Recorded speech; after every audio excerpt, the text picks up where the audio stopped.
Baron Trump's Marvelous Underground Journey, Biographical Notice of Wilhelm Heinrich Sebastian von Troomp, commonly called Little Baron Trump.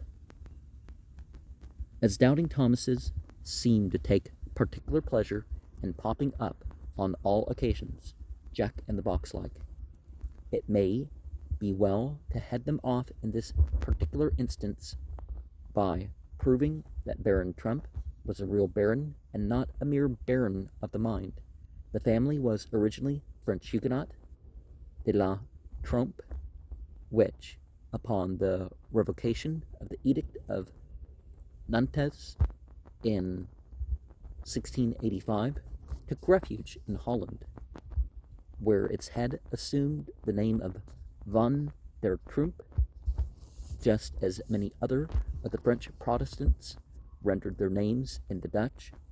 Some years later, upon the invitation of the Elector of Brandenburg, Nicholas van der Troomp became a subject of that prince, and purchased a large estate in the province of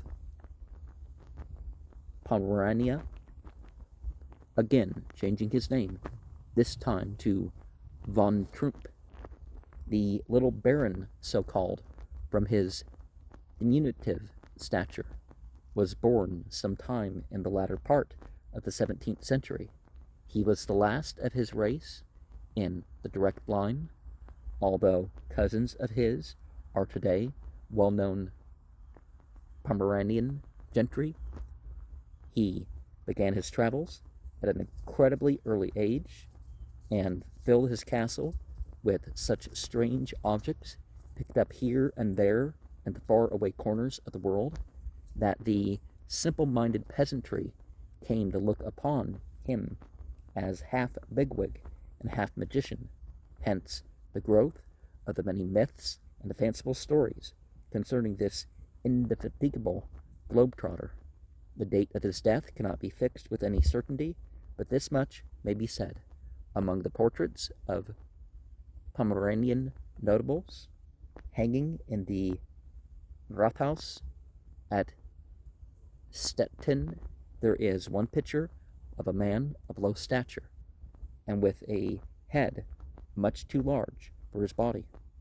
He is dressed in some outlandish costume and holds in his left hand a grotesque image in ivory, most elaborately carved. The broad face is full of intelligence, and the large gray eyes are lighted up with a good-natured but quizzical look that invariably attracts attention. The man's right hand rests upon the back of a dog sitting on a table and looking straight out with an air of dignity that shows that he knew he was sitting for his portrait.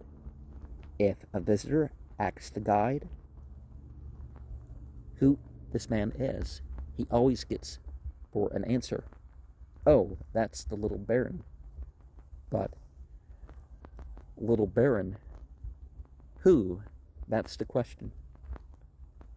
Why may it not be the famous Wilhelm Heinrich Sebastian von Troomp, commonly called Little Baron Trump, and his wonderful dog, Bulger?